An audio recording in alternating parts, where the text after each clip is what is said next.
I asked Alan whether he wanted something serious, in-depth military history, or did he want something vaguely amusing.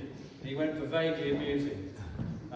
Problem with that is, I've already said 3 times tonight, I'm not as funny as I think I am, as my wife points out to me on numerous occasions. But anyway, this talk basically is about life in the Royal Flying Corps in the Great War. And they live their lives in this strange sort of dichotomy. They go from safety to danger in a matter of minutes. And that in itself creates a dreadful strain. And in some ways is as bad, if not worse, than just being in the trenches. But there are advantages, and it's this up and down. For instance, the Royal Flying Corps, the officers certainly, they're in simple but adequate accommodation, several miles behind the line. They're in farmhouses, barns, tents. 16th Squadron were famously in a canal barge, pretty good. And in all those cases, it's a lot better than the sheer squalor of the trenches.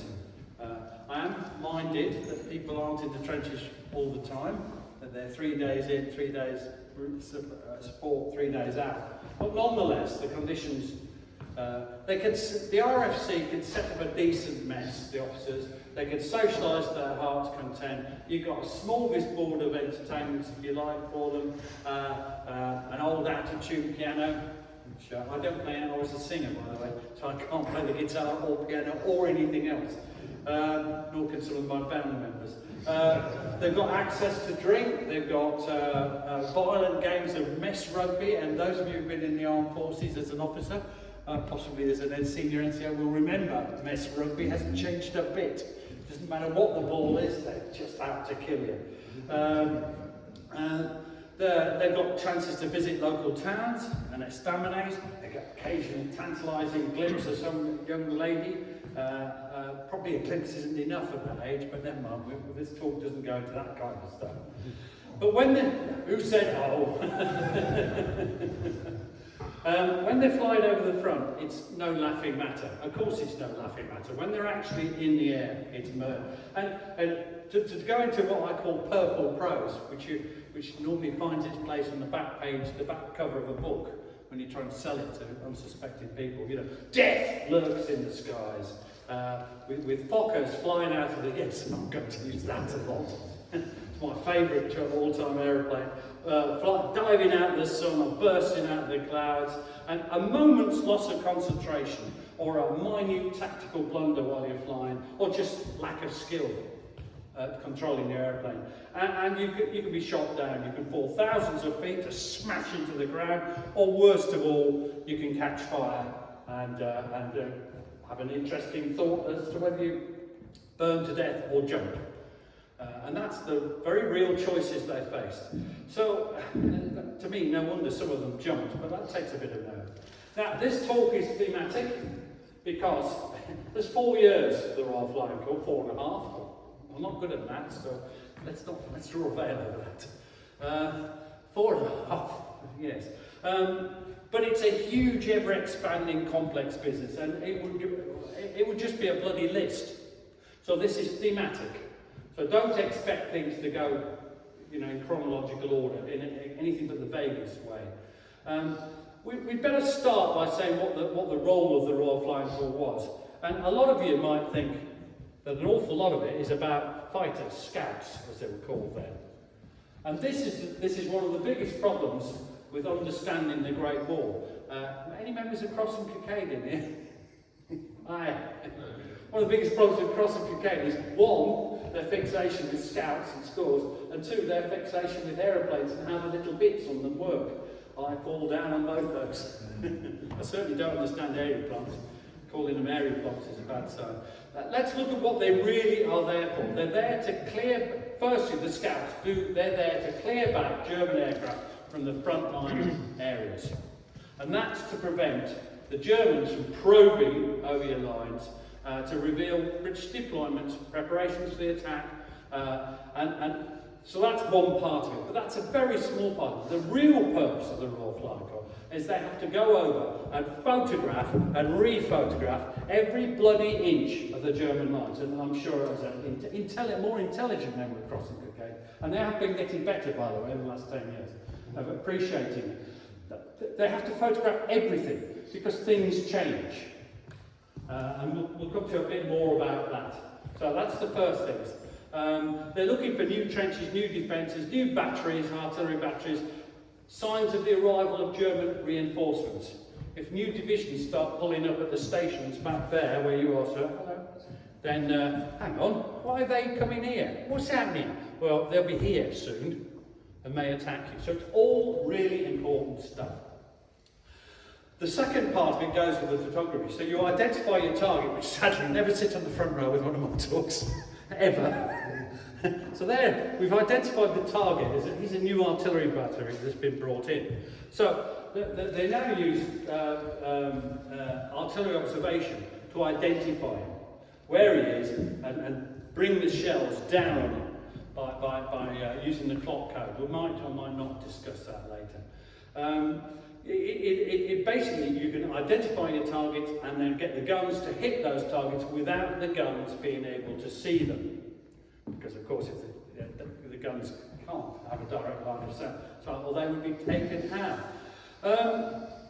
In an attack, not only are they meant to bombardment, they're meant to take out, destroy the trenches, destroy the dugouts. Doesn't always work. Later on, they move to suppressing, but that's perhaps a bit complex. They also have to clear away the barbed wire. That's part of the artillery barrage. This is all the artillery, and all of it is to help the infantry when the infantry go over the top. Because if the infantry go over the top and the Royal Flying Corps and the Royal Artillery haven't done their job, then the infantry will be slaughtered. And I only need to mention the first day of the song, when it all goes wrong. And that was the thing that people have in their minds. Other jobs that the Royal Flying Corps have are, bombing raids. We'll come back to all this. Bombing raids, trying to take out German headquarters, take out bridges, what we call interdiction raids. In fact, the only good joke in the whole of the 226 episodes of Pete and Gary's military history was when Gary said that I asked him, I congratulated him on pronouncing interdiction correct, and he said, yes, I've swallowed an interdictionary. And that was the best joke. Just don't listen to it.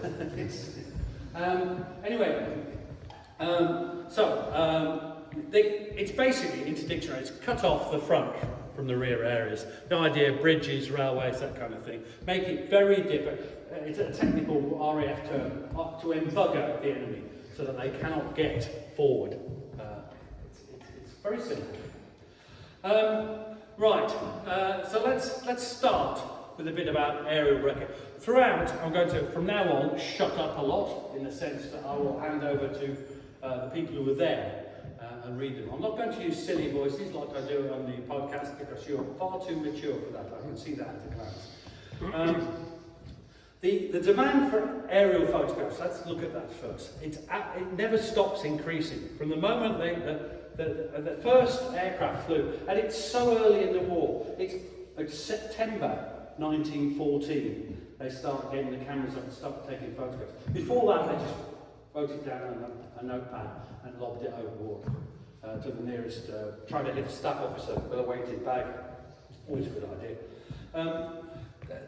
They're so essential, But the Germans, one of the things is, you cannot allow this. And the Germans were the first to come out with a really effective scout aeroplane. Actually, it was a crap aeroplane. It was the Fokker monoplane. The birth of 1,000 jokes, real and imagined. And the thing about the Fokker monoplane was it exposes the weaknesses of the main British Corps aircraft. Now, the main British Corps aircraft, the one that did all the artillery observation, all the photography, was something called the BE-2, named C usually, but it goes up to H. Now, I love First World War aircraft names. Blériot Experimental Mark II Variant C. Now, that's a bloody name, not this stupid Spitfire or Typhoon or Sodding Hurricane. Get a proper name. and perhaps I'll forget it, but my favourite of all is the Sopwith 1.5 strutter. Now there is an aircraft you'd feel proud to fly. You'd feel your blood swirling in your veins. Anyway, so B2C. Now this chap, he becomes a fighter ace later in the war. It's Air Mechanic Ira Jones of 10 Squadron, Royal Flying Corps. And he says this, and he describes some of the problems of you're in a B2C and there's a Fokker attacking you, in a Fokker. And he goes this, now there are 4 socket mountings on the B2C intended to cover a wide field of fire. To get a shot at the enemy when his pilot was outmanoeuvred, the observer had to keep changing the Lewis gun from one socket to another. If a plane got under your belly, i.e. underneath, none of the sockets was any good. You just couldn't get at him. Seeing this blighter being unable to do anything about it was more than I could stand. I yanked the gun out of the rear socket, leaned over the right side of the cockpit, and holding the Lewis like a rifle, let go with a burst. I had reckoned, however, without the recoil of the gun and the effect of the slipstream on an insecurely held weapon. Before I'd let off 20 rounds, the gun slipped out of my gloved hands. I shall never forget the look of horrified surprise on O'Hara Wood, that's his pilot's face, when he saw our only gun sailing down past the Fokker. My own feelings were beyond description. To say I felt naked is understating the fact. The Hun must have seen the gun whiz past him. I shall never know whether he was one of those rare enemy sportsmen or merely stunned by surprise. To our astonishment, he broke off the inaction. We never saw him again. All the way home, as my pilot slithered the aircraft from side to side to prevent a surprise attack, my thoughts were of the diarist. Instead of the coveted observer's wing, I was much more likely to get a court-martial. To my relief, when O'Hara Wood got out of the plane, he took one look at my woebegone face and burst out laughing. And that's, I mean, what's the point of that story? Well, the point is it tells you a bit about the B2C. It's just hopeless. The pilot is behind the observer. The observer's in the midst of a fight. If I'd got any pictures, which I couldn't be bothered to do, terrible.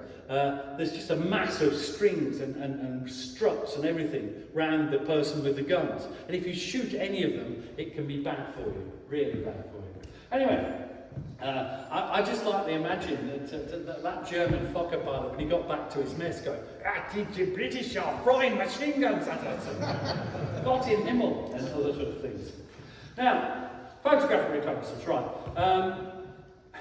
One of the things that happens is you get photographic, it's great, you have these pictures, and if you look at them, we wouldn't see much, but there becomes a whole art of photographic interpretation.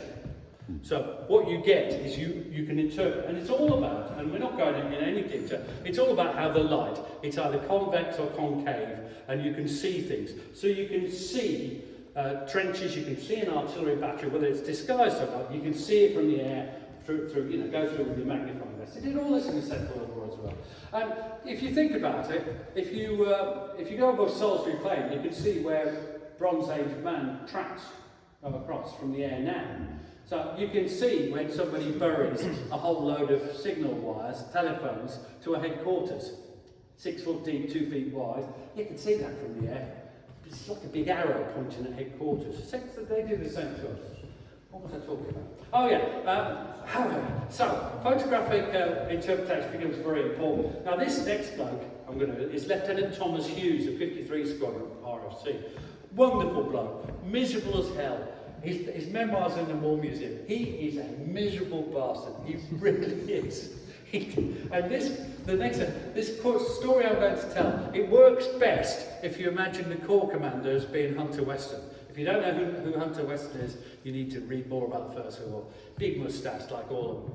And not very clever, but has the appearance of a buffoon. This is what Lieutenant Thomas Hughes said. You've got to imagine him as being really bad-tempered. I started my course of interpretation of aeroplane photographs this morning. There were 8 infantry officers. I rather think they were battalion intelligence officers assembled round the table in the conference room of the Corps headquarters, where Sergeant Cowley, 2nd Aircraftsman Ripley and I arrived with the component parts of a magic lantern. After a bit of business, and here I like to imagine, remember Pantos, where the business there between to me, to you, getting the light to work. I got underway with my celebrated lantern exhibition and was getting along quite nicely when the door behind the screen opened and the corps commander shuffled in. Tripped over the electric light wire, put out the light and fused the arc bell. The corps commander then fell over a chair and I felt it was time to pull up a blind, which I did. The corps commander then told me to carry on as if he wasn't there.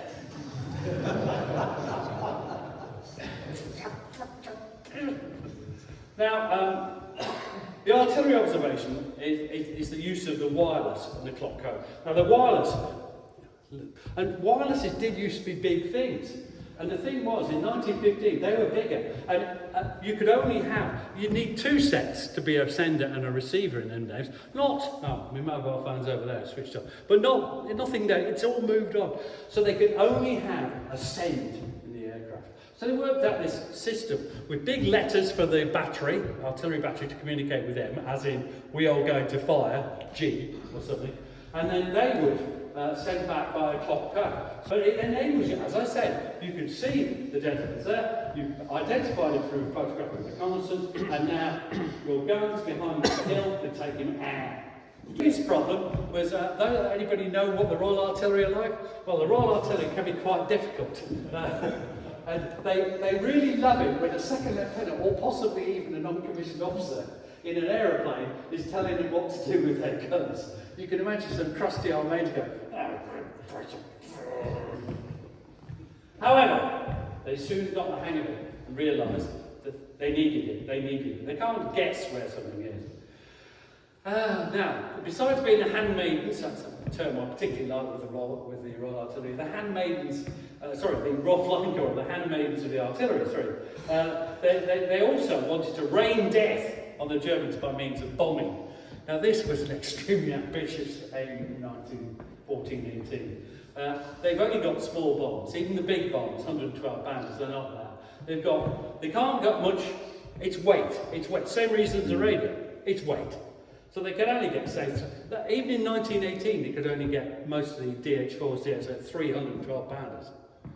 That's all. Early in the war, they're talking about 4 or 5 25 pounders. Now, you're not going to do much damage with that. You've got rubbish bomb sites. Don't ask me how they work. I've no idea how a bomb site works. Just as cross-coded. It sort of goes past me a bit. The bomb sites were dreadful. You might as well have guessed. And a lot of them did guess, which is even worse for them. What I do like is there's a chap called Maurice Baring, who was the assistant to a chap called Trenchard, who ran the Royal Flying Corps for most of the war. On the Western Front. And Maurice Baring was a writer of light literature. He was a famous author, which is why we've never heard of him now, because the only light author we ever heard from that time is P.G. Wodehouse, who was brilliant, of course. Anyway, Maurice Baring did have a sense of humour. He said this: a German dropped a bomb, and it sort of sums up the ineffectiveness of bombing. A German dropped a bomb on the aerodrome. It fell in the field on the opposite side of the road to where number 5 squadron was established. Theoretically, it was a beautiful shot. Practically, it hit a turnip. And this was the case of many bombing efforts in the future. And he's right. First World War bombing is just, if you have a good go, but it's not much.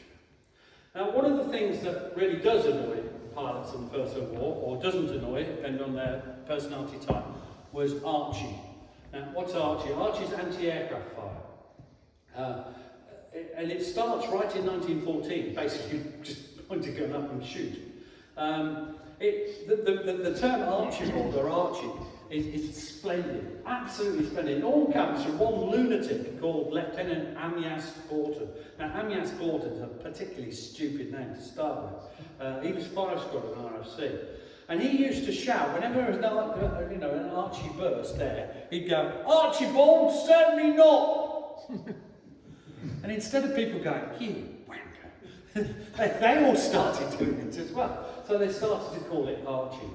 And this actually comes from a ribald monologue performed by George Robey, which charts the somewhat frustrating relationship between his young lady friend, who was unwilling to engage in fornication before or after the sanctity of marriage. And one of the culminating verses is, "Archibald, certainly not. Get back to work at once, sir, like a shot. When single you could waste time spooning, but lose work now for honeymooning. Archibald, certainly not. And that's how we get the term Archie. I think actually that such an insightful exploration of the married condition must strike a chord for many of us. It certainly does for me and Gary, although we conceal it from our beloved wives. Archie is a constant threat, and it all depends on your personality type. Some people worried about it, and actually really worried. Others thought, well, if I change to the left, and they change to the left, why don't I just ignore it? And this bloke's one of the ones who just can't be bothered. It's Lieutenant Alan Bott of 70 Squadron RFC. And he says this: "Woof, woof, woof, woof, woof," said Archie. The ugly puffs encircled us, and it seemed unlikely that an aeroplane would get away without being caught in a patch of hurtling high explosive. Yet nobody was hit. The only redeeming feature of the villain Archibald is that his deeds are less terrible than his noise. And even this is too flat to be truly frightful. Although I was uncomfortable as we raced away, the chorus "woofs" reminded me of an epidemic of coughing I heard in church one winter's Sunday while a fatuous sermon was read by a dull-voiced vicar. Blimey, very appropriate in here, dull-voiced. Now, right from the start, everybody wanted, there was no golden age, there's no Knights of the Air period, there's no time of camaraderie of the air. They always, from 14 onwards, early 14, wanted to kill their opposite numbers. They just couldn't quite work out how to do it. They tried all sorts of things. They couldn't, machine guns in 1914 were too heavy. So they tried hanging bombs, throwing grenades at each other, firing rifles at each other, using pistols, drag hooks. They tried everything. But it wasn't really until they got machine guns up, as technology improves, as the aircraft get more powerful, that things start to get away. Now, the RFC was a magnificent body of men in my view, and one of the most magnificent of them was Major Lano Hawker. Some of you might have heard of Lano Hawker, VC, got a VC in 1915, and he brought out 24 Squadron in 1916 with the new DH2, de Havilland 2, fantastic name. It's just something that, something great about it. Now, this might bore some of you who are easily bored. No, those of you who are already asleep, you're going to escape this. I'm now going to read the complete tactical orders that he wrote for his command. And I know people say I shouldn't do this, it's incredibly boring, and why would anybody do it? But I'm going to do it because I think it shows just what level of detail people like Lano Hawker are operating. So here we go. Tactical orders by Officer Commanding Number 24 Squadron, Royal Flying Corps. Attack everything, Lano Hawker. Now, fighting in the air, scout fighting, is scary business. Any fight in the air is scary. And here's a quote from Lieutenant Sholto Douglas. Is it William? Hang on. Why is his name not? Sholto Douglas. And then he's got a first name as well. I think it's William. He's always just called Sholto, I think. Anyway, he's a famous Second World War Air Marshal, Air Vice Marshal, but the RAF had ludicrous titles. And he went right to the top. Right to the top. They have one of the great things about the RAF is that, sorry Ian, wherever you are, they have Lilliputian, ridiculous titles, which they picked in the 1920s. Anyway, and this is what Sholto Douglas, who was very good at, he was 8th Squadron at RFC when he wrote this. When an enemy fighter, he wrote this later, so he doesn't call them scouts, attacked me and tried to get on my tail, I found that I got extremely annoyed. My first reaction would be to think to myself, that bastard! What the devil does he think he's doing? Then, when a fuller realisation of what was going on had roused my ire, my thought would become, oh God, he's trying to kill me! I better bloody well kill him first. And that is a very common reaction to combat in the air. And if you don't get that, then they will probably kill you. One of the, as the war went over, I mean, 1916 they do a fabulous job. New aircraft come out, they take control over the air and the Somme, but they haven't got the guns to really do it. It's a tragic story of the Somme. Royal Flying Corps, Somme success. 1917, we go in with the same aeroplanes as we went in 1916. Now, this leads to us being in a lot of obsolescent aircraft. aircraft, while the Germans are in Albatross, Falses and all the rest of it, which are fabulous scouts. So the trouble is, we're going to have to do a big offensive, the Battle of Arras. And if we don't do, if the Royal Flying Corps don't do their job, they know what happened on the Somme. If they don't do their job and take out the German batteries at 5.9, if they don't take out the machine guns, don't destroy the barbed wire and the rest of it through the artillery, guided by the Royal Flying Corps, then they will let down thousands of men who will be killed on the ground. So what you have this is the whole tragedy of Bloody April coming along. And this is one of the terrible points of the war, which there's no going back, it's just awful. Because people like Manfred von Richthofen, the Red Baron, someone was singing the song to me only 5 minutes ago. It's just a terrible period of the war, but this isn't a detailed thing, so we'll have to move on. One of the things that comes on is we start to get new aircraft. But one of the great things about the British is that whenever we have a new aircraft, there's two things with our new aircraft. One, we haven't finished it when we send it into action. So bits fall off it, or it doesn't work, or it becomes known as a spinning incinerator, because we've forgotten to fit the whatever it is. Or the other thing is, there's something else, I can't remember what the other thing is. There's definitely something else, isn't there? It's delayed so long that by the time it comes in, it's obsolescent. Sorry, yes. And this was the RE-8, Reconnaissance Experimental Mark 8, fantastic airplane in many ways. And we send them out. The other thing about the British is overconfidence. So when you get a new aircraft, what you do is, they had these new aircraft. He's had enough. It's salt busy stuff. I'm not being pointed at every time he wants to make some idiot point. The RE-8, what do you do? First squadron out there, what do you do?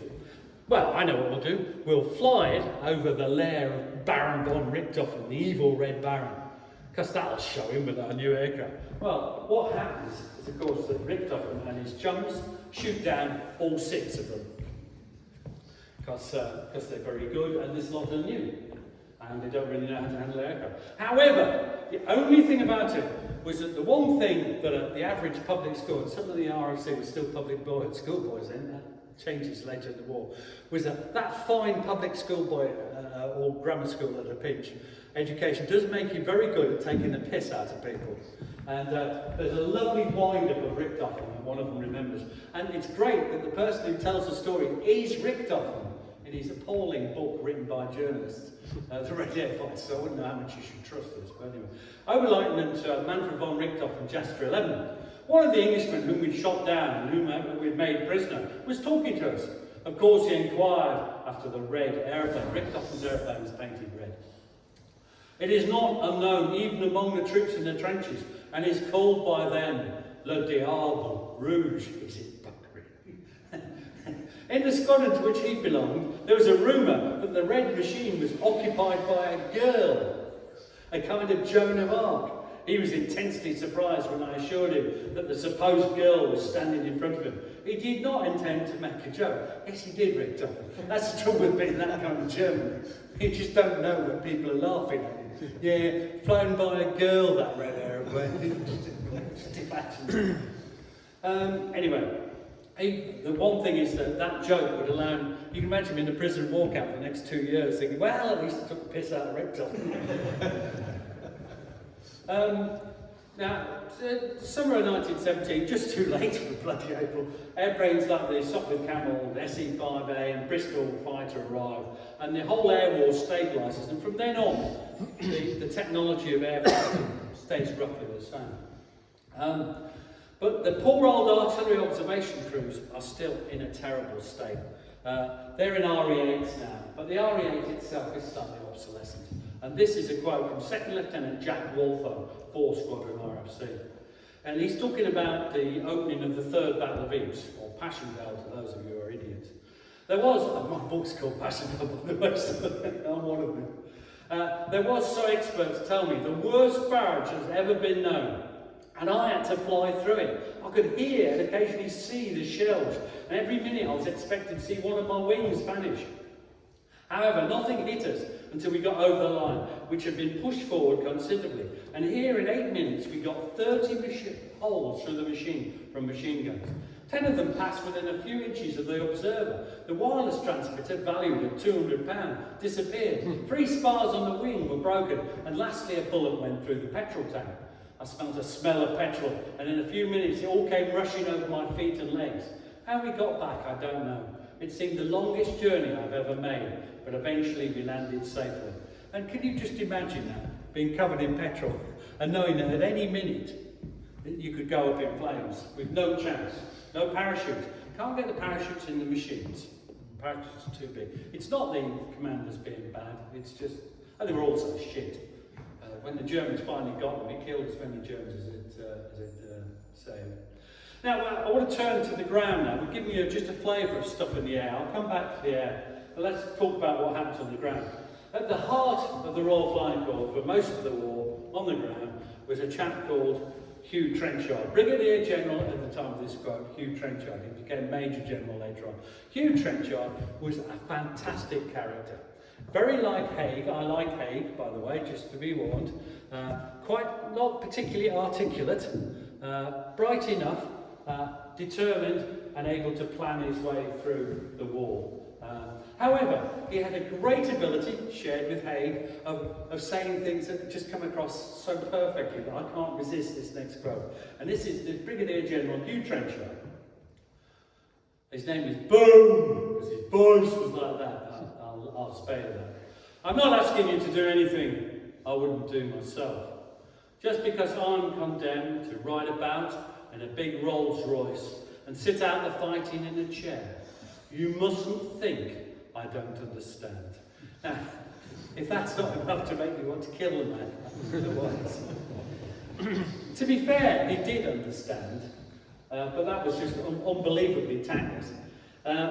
One thing he did bring in was very good thing, no empty chairs at breakfast. He realised that if you lost your mate, where is he gone? You're missing him. But so next morning, no empty chairs filled. There's somebody else. Common politeness, you'll be getting him his egg on toast or whatever it is. You'll be taking him for a drink in the bar, and you'll almost forget him, what's gone. He won't be in your mind at all. And he said this. I've just explained all that. Anyway, he was a hands-on type. And I'm not going to read the next quote because I've just realised I've just said most of it. Oh, he hasn't gone. No, how big is that? You're not missing him after all. So this is a quote from. He used to tour the Western Front with Baring, Maurice Baring, his assistant, and the two were a right pair because they'd go through. Now, Trenchard was rude and offensive. Not looking at you for any reason, sir, but he was just rude, and he had a way about him. Maurice Baring was charm personified, and he used to ameliorate the effects of his obnoxious commander by something like that. And one of the best ways was this, and I do like this quote. This is from Lieutenant Thomas Marston of 56 Square. Baring instituted a series of punishments numbered from 1 to 5x, varying in that order and degree of severity. Punishment number 1 consisted in taking away or hiding Boom Trenchard's pipe. The aggrieved party was always rung up and informed, the General behaved very badly today. He had punishment number 1 all the way home. He almost cried for his pipe, but I was adamant. I had it in my pocket, but I said I could not think what he'd done with it. It's more like a children's thing than but that's how it was. And generally the RFC is filled with characters like that. And I can only pick out a couple, so I'm going to pick. The one that springs to mind is he'd been a West End actor, a famous West End actor, with all that you attribute to being a West End actor. So exactly, and his name was Major Robert Lorraine. He is famous, and in amongst his crew, he had a right live wire, and my boss, David Lance, interviewed. He only died in 1982. His name is Frederick Powell, Captain Frederick Powell, 40 Squadron RFC. And Lorraine, he talks about Lorraine, he says, Lorraine had just been promoted Major, i.e. commanding 40 Squadron. The Major on the stage always had an eyeglass, and who should acquire an eyeglass but, of course, Robert Lorraine. When I was on one of my London leaves, I bought from Harrods a whole box of plain glass eyeglasses with broad black ribbons. When I returned to Lorraine's squadron, I issued each one of the ribbons and eyeglasses to the officers. That night at dinner, everybody wore an eyeglass. And I must say that Lorraine was quite good. He took it in good part. He didn't comment at all. He didn't even try to say that he had a defective eye. And I just love the thought of him sort of there with all these officers staring at him with eyeglasses on. There's a better quote though. The Germans raided Tresan's airfield. I can't pronounce Tresan, so I'm going gliding past that. I hope none of you noticed that. On the 21st of January 1972. And cometh the hour, cometh the man. This was Lorraine's greatest hour. It's just the perfect opportunity for a stage actor to bestride the scene. And this is Major William Sholto Douglas, a 43 squadron. That's the neighbouring squadron to Douglas's. To Lorraine's squadron. Suddenly, reflected in the light from the fire, there appeared in front of us the arresting figure of Lorraine. And it was as if he had stepped out from the stage wings, to take up his position in front of the footlights. This was the occasion for the star to play his part. And play it he did. Unbuttoning his trousers and aiming in the direction of the fire, he performed almost with contempt and certainly with defiance. I just love the picture. Sorry. What a character. What was it like on the ground for the RFC at the air crews? I'll pay tribute to the ground crew, but I'm not going to talk about them because we haven't got time. They lived the life of O'Reilly in comparison to the infantry. And this is Lieutenant Newitt Garland of 10th Squadron RFC. We enjoyed a Battle of Waterloo sort of life. Active flying being interspersed with riding, tennis, visits to Bethune for teas, dinners, drinking, etc. Our mess life was at this period also of a Waterloo flavour, with meals, correct wines, including port circulated in the correct and proper manner, liqueurs with coffee with de rigueur. And this is not the life of the infantry, or most infantry. But there's this trade-off we mentioned. So there's a trade-off between these conditions when you're on the ground, laugh or fly. When you're flying, it's a very different matter. The officers' mess was the centre of their lives. And there's a lot of stuff about the alcoholism, so-called, of pilots. And you get this in, oh God, I should never, this is people say, why do you ever start it? That film with Christopher Plummer in it, that's on the TV every other week. They're not all alcoholics. They like to drink. But most of them knew they had to get up at dawn. And if they were hungover, they'd be in trouble. But they did like the occasional blowout. They get the piano bashing away, just making a lovely noise, popular songs, drinking, socialising, all the usual stuff. And then the mess games. All the traditional army mess games, they play them. The rugby, of course, but I like the imagination shown by this new game. And it's Lieutenant Thomas Marson, the 56th Squadron. And he's talking about, and the man he's talking about, Harvey Kelly, was the first man to arrive in the Royal Flying Corps in France in August. He flew out, and there's a great picture of him on his way. He's plane's on the ground, and there's this aeroplane, it's B-2C, and he's smoking a fag, surrounded by straw and an aeroplane and fuel and everything else. Great character, Harvey Kelly. Anyway, Harvey Kelly had seen the first tanks in action and was very enthusiastic about their performances. On one occasion in the mess, some doubting Thomas expressed the opinion that they would not be of much use against entrenched infantry as soon as their novelty had worn off. Some truth in that. This proved too much for Harvey Kelly, who proceeded to arrange a demonstration to prove his point of view. Protected with a coal hod, a large iron one, he enacted the part of the tank, while the rest, armed with coal, were the infantry. The tank attacked from the end of the mess and made excellent progress until it came into contact with a big stove, which, surmounted by a long length of piping, stood well out into the room. The tank, true to tradition, and despite a heavy and accurate fire of coals, boldly tackled the stove, which overturned, and the piping came down and scattered the infantry in all directions. There was no doubt the tank gained a great tactical and moral victory, though it and the infantry had together to make good the damage next day. And those of you who were in the officers' mess will know that after every officers' mess comes the damages next day, which you have to share out and pay. No. Now, there were many practical jokes. Where's Arthur Goldlee's grandson? There you are. So look at that, gentleman. This is about his grandfather. And particularly good practical joke was played on him. You might remember this story. It's from his book, No Parachute? No Parachute, yeah. Which you should all buy. You forget about buying my book, buy No Parachute. Anyway, he was in 46 squad at the time. Early this morning, I was awakened by strange snorting noises, to which I listened for some time, half asleep. Then I came to, with a start, to find a cow's head 5 feet away from mine. She was stuck in my doorway, and I jumped up to find, behind her rump, Charles and Armitage puffing and blowing and doing their damnedest to push her right into my cubicle. For one priceless moment, we all stared at each other. Then I seized my water jug and doused the 3 of them. This was all tit for tat for Adele and I throwing half a dozen chickens into their cubicles a few mornings back when we were on an early patrol. And I liked the escalation. You wonder what would come next. Chickens, cows. Anyway, as I said, the level of... One of the reasons people drank sometimes was because the losses were too painful.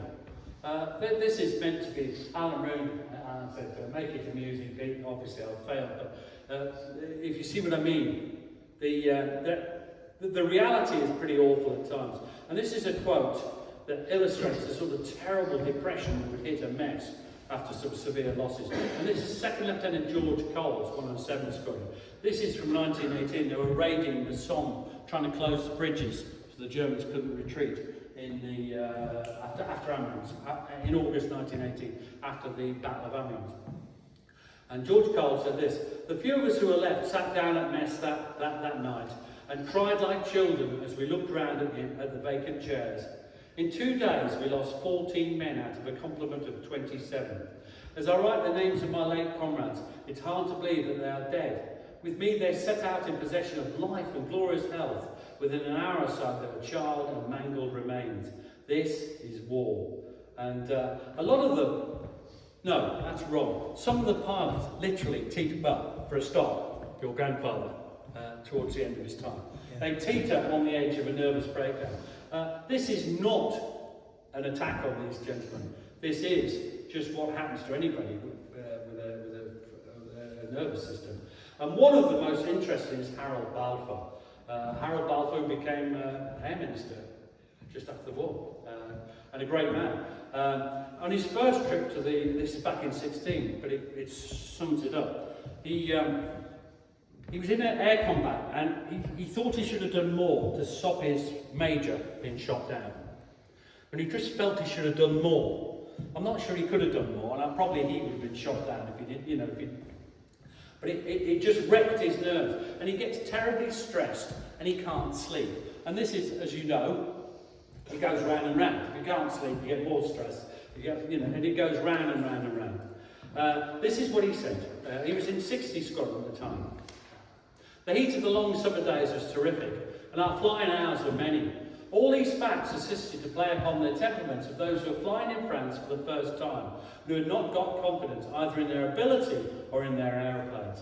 I can remember my bedroom companion in the farmhouse in which we were billeted. He felt as I did, and how each of us lay awake in the darkness, not telling the other that sleep would not come, listening to the incessant roar of the guns and thinking of the dawn patrol next morning. At last we could bear it no longer and called out to each other, admitted a mutual feeling of terror and foreboding. We lit the candles to hide the dark, and after that felt a bit better, and somehow got through that night as we had to get through the next day. And his nerve does crack, Balfour, and the wound he sent home with is one of my all-time favourites. He got his hand mangled a bit in the thing, and they just sent him home. They just used it as an excuse. But what a hero. He comes back in 17, he flies again, his nerves starts to go again after a couple of months, and he's in a crash and he's sent home again. He comes back out in 18, and I've got nothing but respect for him. He's amazing. There's nothing more brave than being frightened and carrying on doing your duty until you actually go screaming anecdotes. I think it's amazing. One of the best chroniclers of it all is Cecil Lewis. You've all read his book, which I've forgotten the name of just at the moment, but someone will tell me in a minute. No, you can't remember it. But Sagittarius writing, that's it. It's a fantastic book. And he wrote a couple of other books which are interesting. He was in 56 squad. He'd been in some other squadrons. But he says this: the strain was only there for 2.5 hours, perhaps twice a day. He means it up there. The rest of your time was your own. Once you were out of the air, it was quiet. It was safe. You were 15 to 20 miles behind the lines. You had a comfortable bed. You had sheets, even an electric light. You didn't have this strain that could occur if you could never get out of gunfire and the possibility of being hit even when you were asleep. We lived always in this stretch or sag of nerves. We were either in deadly danger or no danger at all. This conflict between something like being at home and being in a really quite tight position had a great effect on us all and produced a certain strain, probably because of the change. And he means the change of safety. And this is the point. It's much more acute than on the ground. Because literally in a matter of minutes, you know, you're in deadly action, and literally 10 minutes later, you can be back on the ground, safe as houses. Let's go back to a bit about, I had better do something for our cross and cocaine friends, not that actually he is one of those scout man people.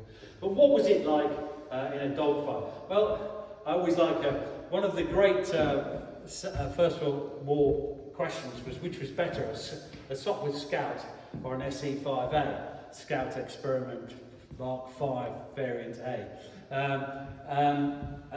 And this question was normally posed by Lieutenant W. Johns, who wrote the Biggles books, which I particularly recommend. Biggles Takes It Rough, which is a fantastic book. It explores a whole new world.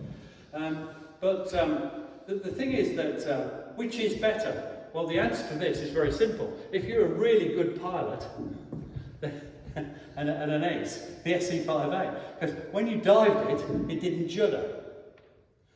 It stayed in control, so it was absolutely dead. So if you dive, and that's how aces kill. You'll back me up on this, sir. You kill by coming, preferably from behind, and you kill them before they know you're there. That is the perfect kill. The Sopwith cannon, when it's in a dive, judders, because it's a rotary engine, not a static engine. So the whole engine's going round. It means it's really good at going in very tight circles. So the Sopwith cannon is better in a dogfight. Do aces like being in dogfights? No. No. Most of the real aces try their best to stay out of a dogfight. And this gives you an idea of just how mad they were. This is another bloke who wrote Into the Blue, I think this book, I'm pretty certain Into the Blue, Norman Macmillan. Again, another book I heartily recommend. 45 Squadron. In combat, he's in a camel, so he's in a dogfight. In combat, we flew like goldfish in a bowl, swimming around the sky in all directions, sometimes standing on our tails, sometimes with our heads right down, sometimes over on our backs, sometimes at right angles to the ground. Any attitude which enables the nose of the gun to point where we wanted it to point, in the direction of the enemy, so that the guns could register hits. It was a fantastic type of flying, and our machines could turn in such tiny circles that we simply swerved round in an amazingly small space of air, missing each other sometimes by inches, missing enemy aircraft, missing our own aircraft, dodging in and out amongst the others in the sky, weaving the most fantastic patterns. And I think that gives a picture of what it's like. But it's not a thing for the suit. That's not how people take their kills. And if you read people like Edward Manick, probably the Royal, or James McCulloch, the two greatest pilots of the Royal Flying Corps, they don't do any of this. Sometimes it happens, but mostly, as I say, creep up on. I mean, you basically come at them from behind, where they haven't seen you, from a cloud, where they haven't seen you, or from a direction they're not expecting, which is often from the German side of the line. So you fly into Germany and then come back at them. And that's what you do. Now, Now, one of the things, in these dogfights, it seems incredible sometimes just how many bullets could go through an aircraft without hitting somebody. Now there is a converse to this, or an obverse, converse. The other side, and that is you can have just one bullet bring you down or kill you. I mean, or just a bit of the engine. But you can also have your aircraft liberally sprayed. And this is, again, Lieutenant Cecil Lewis, 56 Squadron. A great deal of an aeroplane could be holed without affecting its ability to fly. Wings and fuselage could be hit, and often were pierced in 50 places, missing the occupants by inches, blissfully unaware of how close it had come until they returned to base.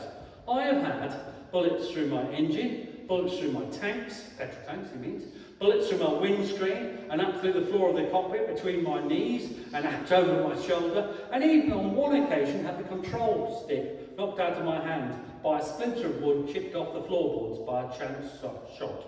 Yet never, such is the mystery of destiny, that one bullet which would have been enough to settle my account. And of course he didn't die until 1990, even early 2000, can't remember. He was the last but one to die, I think.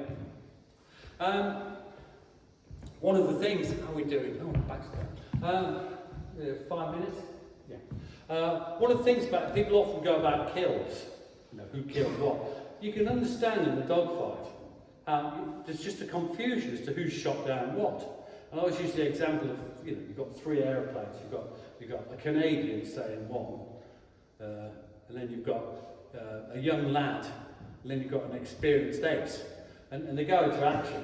And the Canadian won't be anywhere to be seen. Can't think who I'm thinking of. But the experienced ace would go in and shoot and hit the thing. His wingman, and then he's going off, or he'll get shot down because someone else has turned out. Then the next one comes in and also shoots at the same person. And then he goes off to protect his thing. And then the Canadian comes down and just sprays a couple of bullets. All 3 have put claims in. And in some ways they're right to do so, but there's only one aircraft under attack. And most of the RC fought over the German lines. Because the whole idea is it's like in rugby. If you don't fly, here's the lines, you're in Germany, all of you. So what you do is you push the Germans back. You push them back as far as you can. So you fly over here, you take them on over their air bases, you take them on over there, and then behind you, you have the photographic reconnaissance and the other things. So the scouts are always forward, pushing forward. It's a painful business, but it also means you don't have an accurate record of who you've shot down. And this is why the whole business of claims gets to be so controversial. Where were we? Now, another side becomes increasingly important, late 16, 17 onwards, is ground strafing. And here we have another quote from your granddad. This is a very famous one. 20th of November, they throw everything in, and the Sopwith Camels are on ground strafing. That is flying here. And it's basically gunning for Germans, infantry, German supports, everything. And this is what Lieutenant Arthur Gold Lee, your grandfather, 46 Squadron says. And I noticed that it starts as I was making my 5th dive. I want you to realise that there's 4 others before this. As I was making my 5th dive in trenches, sloping down from the wood to Fontaine, with gusts of rifle fire coming up at me, I felt the thud of a bullet. Then my engine petered right out. Not a sound from it, but plenty from below. A hell of a noise, dozens of guns. I was only 100 feet up, having dived from 500, and I gave myself up as a goner. My mind was a blank. There was nothing I could do except crash. Moving automatically, without any conscious reasoning, I switched on the gravity tank. At once, the engine roared into life. Wonderful music! I pulled out level, sickeningly close to the ground, barely 3 feet above a parapet. All I remember noticing was a baby-faced Bosch wearing spectacles, mouth open, gaping up at me from a deep trench. Back home, I found they had hit me, an engine bearer, but it was a pressure pump that had packed up.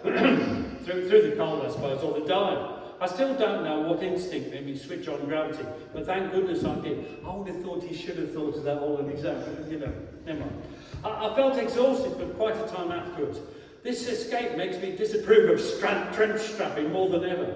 To fly along a winding trench, bristling with successive nests of machine guns and mortars and rifles by the score, all blasting at you every time you lift up to dive, and fired by people largely hidden and protected by traverses, really makes, oh I haven't got it, makes one's hair stand on end.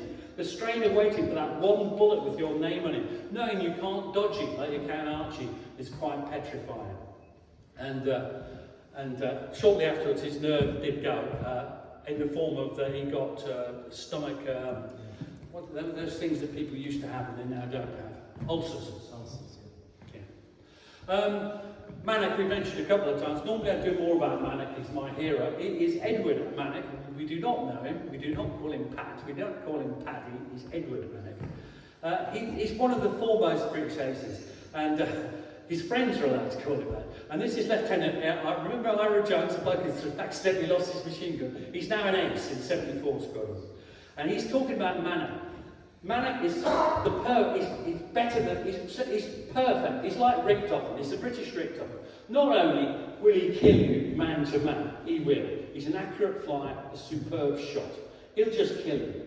But he's also a tactical leader. So he will lead his formation into action, which magnifies the impact of that formation, so that he will not only kill you, but his men will kill you.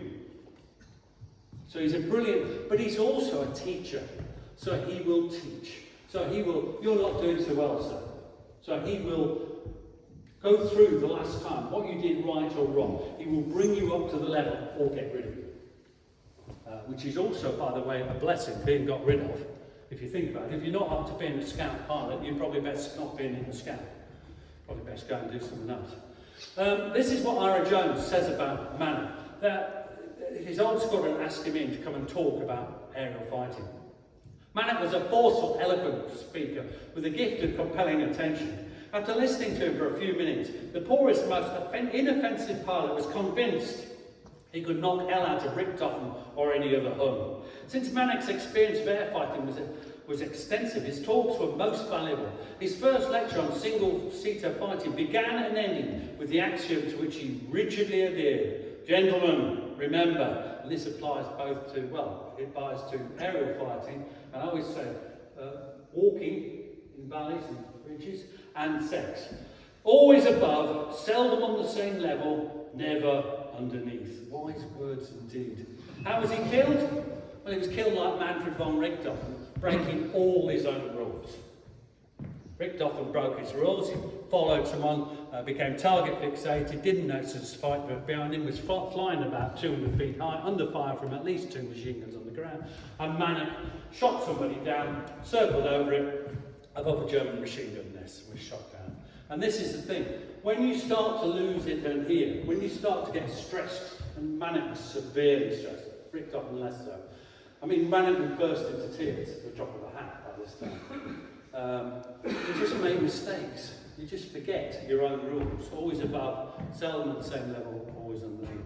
The thing about, and again, there is that other thing. I remember my father saying, when I used to point out that something he'd said was something he'd do, and he always used to say, do as I say, not as I do. I'm afraid that doesn't work on the Western Front with the Germans. By 1918, to be honest, the age of the great aces, Manning, McCudden, Richthofen, Uday, all of them, is over. Because it's become a numbers game. It's almost like the ground. There's just lots and lots and lots of very good fighters. Which is the best one? Fokker D7, but there's thousands of others. There's thousands of Spads, thousands of Sopwith Cameron, thousands of SE5s, they're nearly as good. There's thousands of reconnaissance planes. It's just a numbers game. It doesn't help that the Germans are running out of fuel as well. That does help. So the war brings to a crescendo. It never stops. September 1918, it's boiling to hell on the ground, and the air war never exists without the ground. Every major air offensive merely mirrors what's going on the ground. And so in September 1918, when the fighting is at its greatest, most intense, that's when the most casualties are. There's more then than there are in bloody April. So the war comes to an end, and this is a nice quote from Leslie Semple, and he carries out the last bombing raid, night bombing raid, on the night of the 10th of November. He's with 207 Squadron, the bombing lot, independent force, sorry. No, RAF, 207 is RAF, sorry. Oh, I forgot. He says it's raid carried out on the Muir. Owing to dud engines, I was late in starting and consequently bombed 1.5 hours after everybody else. Very good shooting obtained, but hundreds of flaming onions, sort of anti-aircraft thing, all around me. Went to bed about 11 p.m. and at 1 a.m. news came via the wires that the armistice had been signed and cessation of hostilities from 11 a.m. today. Beautiful news. Lit a tin of petrol and we kicked it all around the camp. Now there you go. You're out of danger, so what do? You get a big tin of petrol, you set fire to it and kick it around the camp. What could go wrong? I can't think of anything, can you? This morning we all had a jolly good drink. Sent somebody to Rouen to buy as much as possible. I've discovered that I was the last pilot to drop bombs on enemy territory during this war. Very good.